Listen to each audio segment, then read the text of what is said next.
Want to make smarter decisions in work, life, or business? The answer lies in data. But it's not just about collecting numbers. It's about knowing how to read, understand, and act on them. That's called data literacy. What is data literacy? Data literacy means being able to read, understand, question, and communicate data. It's like learning a new language, the language of charts, trends, and patterns. Why IT matters in today's world?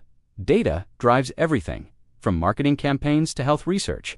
If you can't interpret data, you can be misled. If you can, you gain clarity and make better choices. Real-world examples: let's say your online store has lower sales this month. If you know how to look at the numbers, like website traffic, product views, or conversion rates, you can pinpoint the problem. Without data, it's just a guessing game. Data-driven decision-making. Data-driven decision-making means using facts, not feelings, to guide actions.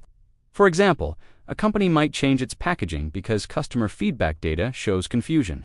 Basic skills: you need to be data literate. You don't need to be a data scientist. Start with the basics. Understand charts and graphs. Know what averages, percentages, and trends mean. Ask good questions. What does this data actually tell me? Final takeaway: in a world overloaded with information, data literacy is your filter. It helps you cut through the noise and make smarter, faster, more confident decisions. The future belongs to the data-aware.